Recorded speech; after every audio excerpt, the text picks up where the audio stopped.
All right, everyone, welcome to this episode of the Drum Technique Academy podcast. Today, my guest is Mr. David Diepold. Hello, everyone. Thanks, Martin, for having me.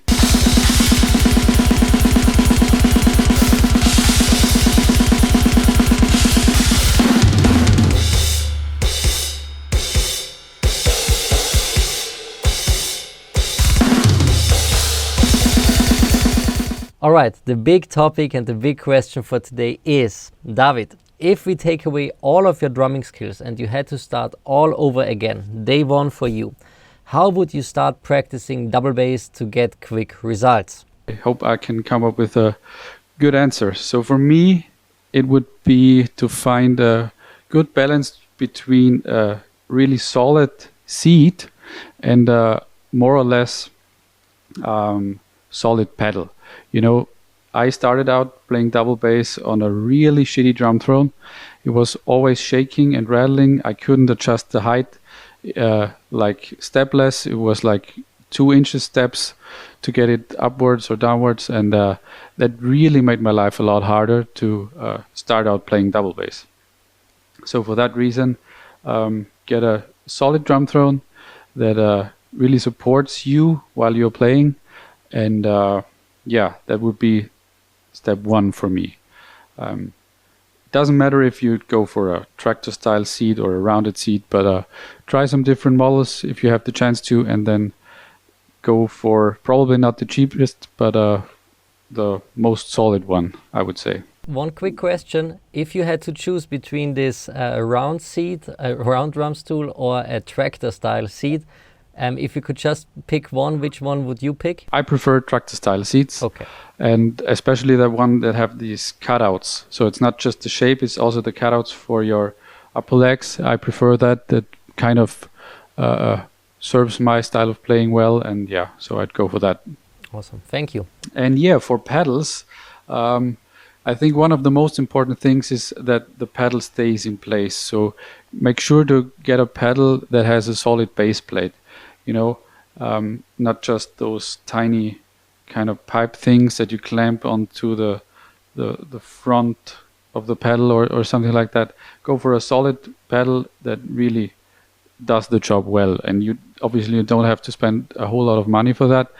There are a lot of more or less cheap pedals that also have that. And for me personally, I would also go for a pedal that has a rounded cam, like the Pearl pedals have, or also the cheaper ones from Tama. They also have kind of a rounded cam, and of course there are several other brands that offer that. And I think that's for beginners or for beginning playing double bass. That's the best feel you can get out of the pedal. And in combination with that, I would also go for lighter beaters instead of heavier, and more or less keep the factory settings regarding the beater angle and the footboard height and that stuff, but make sure that you tighten the spring tension just enough so that the beater doesn't touch the head when you rest your foot on the bass drum pedal. So there should be a little distance between that, and yeah. Reason for that is you probably want to use triggers at some point, and if you're used to resting the beater in the head or really pressing onto it, you probably will get a lot of misfires and double triggers and everything you don't want to have. And if you learn right from the start how to deal with that setting that the beater doesn't touch the head, even though you lift your heels, it will save you a lot of practice time, and relearning something or unlearning something is always harder than just doing it the right way from the start. Got it. Thank you for that. I just got one quick question. What if, let's say, one of the drummers listening to this who's just starting out, what if they use the factory settings, and when they place their foot on the footboard and they contract their calf muscle, so basically the weight of the upper and lower leg is resting on the pedal, what if then the bass drum beater is pressed against the bass drum head already? Would you recommend to increase the spring tension or the beater angle first? Depends a bit on the pedal. You know, some pedals have really weak springs actually, so you've got to mess with that a bit, or trial and error kind of thing. because if you have, it's never the best option to max anything out. You know, if you always have the spring tension at maximum and maybe even a pretty far beater angle, you kind of always stressing the pedal really much. And especially if you have a cheaper model, it's more or less likely that you will break a spring every once in a while. So you've got to find a good balance between working with what you have and not overstressing the material that you're using. So for me, I would first do the spring tension thing, because the further back you use, you adjust the beater, the harder it will get to actually do the stroke. You know, during the movement, the kind of the resistance will get more and more the further you move the beater towards the head. So yeah, I would go for the spring tension first, and if that doesn't work, also the beater angle.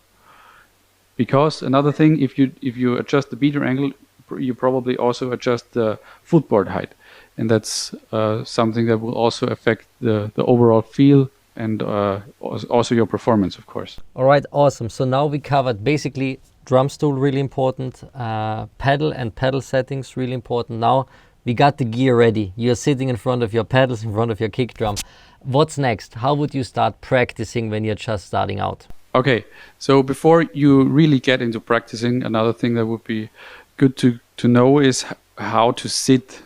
It sounds weird, but there's been a lot of talking about that issue. So make sure that you're kind of in a normal seating position, not too high, not too low. So for that reason, this kind of rectangle thing is a good place to start. And yeah, it always depends, of course, your size and your weight, and also the weight of your legs, actually, where to sit and how to adjust while playing. And also make sure, just a very easy and quick tip is to place yourself on the throne that you can lift your legs without your upper body being affected of it. And if you have that, that's a good place to start. And then you can go into practicing. And practicing is, at the beginning, it may feel weird to also involve your weaker side into playing. So for most people, it will be the left foot. And for that reason, try to do short bursts of 2, 3, 4, or 5 strokes where you incorporate your weaker side into your playing. And try to do that without losing your balance on your throne. You know, try to keep your upper body in a straight position, more or less, and let your feet or your legs do the work. And another thing that really helped me finding that balance is to play just straight quarter notes or eighth notes with my left foot on the hi-hat while I'm playing a regular beat or something. So in that way, you also kind of get used to the feel of all your 4 limbs moving and doing separate things. And that's also something that you can practice even before you really have a double bass pedal. So once you got used to this feeling of your whole body working and doing stuff, try to incorporate easy double bass fills and licks into your regular playing. Like a very easy way would be those doubles, you know, with 2 down, 2 up, or the classical Portnoy fills. Those are things that really kind of, or at least for me, was like that. It really made fun, and that's probably the most important thing. If you decide to learn a new instrument or anything new, it should always be something that you enjoy. And if you're able to play something new and something enjoyable, that's always the best thing to do. Awesome. Yeah, I agree. So actually, David, in the beginning, you wouldn't really focus on speed or any crazy, you didn't even mention a technique right now. It's more about, first of all, having fun and developing a feel for the pedal at first, and also a feel of using your legs independently. Is that correct? Yeah, exactly. So, of course, you shouldn't just, or you shouldn't only do whatever is the most fun thing for you. of course, at some point you should also learn a proper technique. But we're talking about beginning it, and especially for beginning, it's always the best start if you have fun with it. And this way, or with this approach, you probably make a faster progress. If you have this progress, or I would say you're more willing to invest more time and dedication to learn a proper technique, because you already had some good experience with it, and you're motivated to learn something new again. Got it. Thank you for that one. Yeah. One thing that I would like to add right here, one exercise that really helped me personally in the beginning, so when I was just starting out, like more than 20 years ago, was one exercise where I was playing consistent eighth notes with metronome, with each foot separately for long periods of time. So in the beginning, I didn't really focus on double bass that much, although I had a double bass pedal. I just played with each foot separately for long periods of time, and I didn't aim for high speeds right from the get-go. I just aimed for getting a basic feel for the pedal. And one good metaphor that fits right here, because it just happened to me last week. Last week I was in Ireland, holidays with my family, and there on a lake I had I had the chance to, for the first time, try out this stand-up paddling. I don't know if you know that, on a surfboard, stand-up paddling. Yeah. And in the beginning I was like terrible, shaky, stiff legs, the guy that borrowed me the board, awesome guy, he borrowed me that one. He told me, bend your legs, you have to relax. But in the beginning I was really shaky, hard to stay balanced and so on, because I didn't develop a feel for that one. And then basically all I did, it was a small lake, I just paddled around this complete lake one time, was like 1 hour. And at the end, actually, I had developed a basic feel for the pedal already, for the surfboard already. And that was the same that happened with me with double bass drumming and using your legs independently. So play for long periods of time at a tempo that's easy for you to control. You don't want to push here. This way you will develop a basic feel for your pedals, which is important because your body is not used to moving that kind of way. And a good exercise that helped me as well. Yeah, exactly. Yeah, and it will take some time, of course. You've got to be patient with yourself. Learning new things is always a matter of time, and don't hesitate and don't stress yourself too much. Okay, David, my final question for you.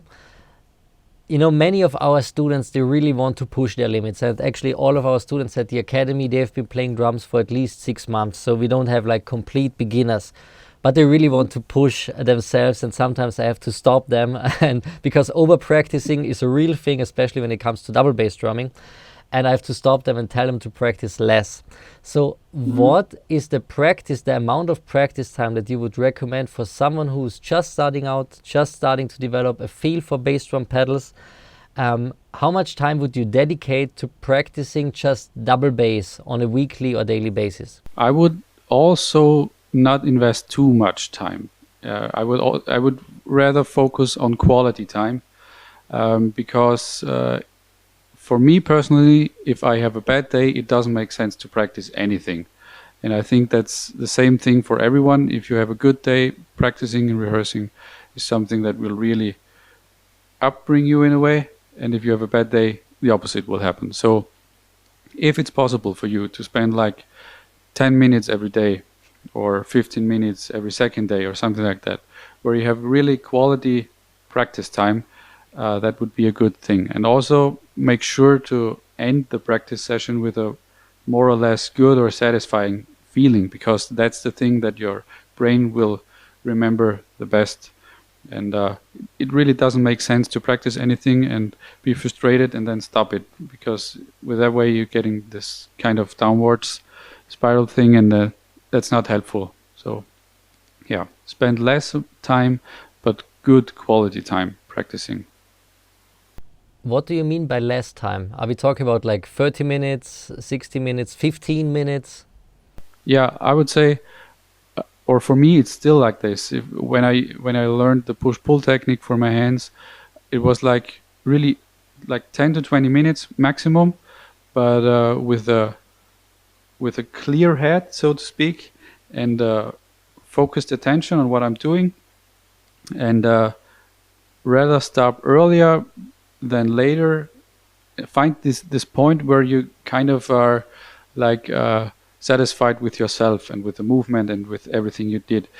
I know if you really want to push your limits and become better really fast, you're trying to go there as fast as possible. But like I said, learning new things just takes time, and you have to give yourself that time. So practicing less means, find a good amount of time where you can really focus on what you're doing.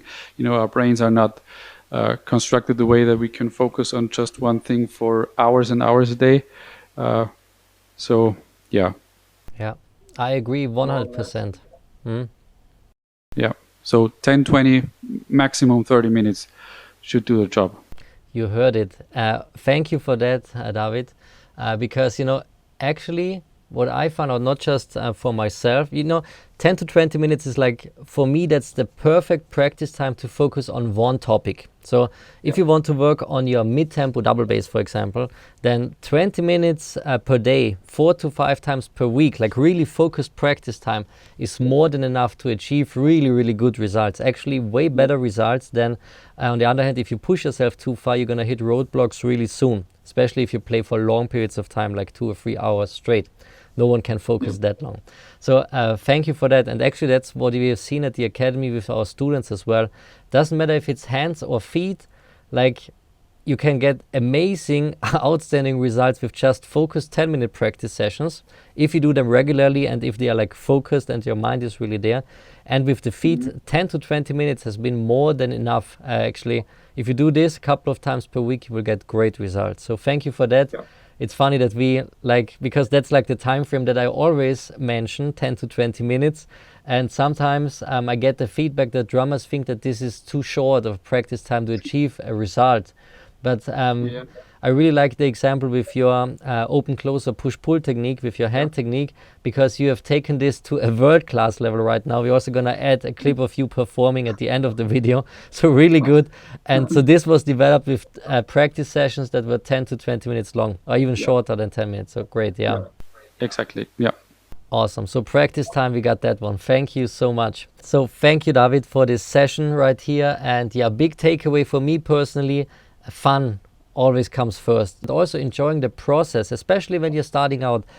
I know that we all watch other drummers on YouTube and you see them perform really well, but every one of those drummers had a day one at the drum kit. They all had to start at some point and start practicing. And if you have fun and enjoy yourself, then you will just invest more time, enjoy it way more, and the results will even be better. Yeah, couldn't agree more with that. All right, so everyone, thank you so much for checking our content, this episode of the Drum Technique Academy show. That's it for today. David, thanks again for being here, for taking the time and sharing your knowledge and wisdom. I wish you all the best for a drumming future. Thanks for having me. I really hope that this will do the job for you. Again, don't stress yourself too much. Learning new things takes time, and most important, enjoy it. That's the number one goal you should always aim for.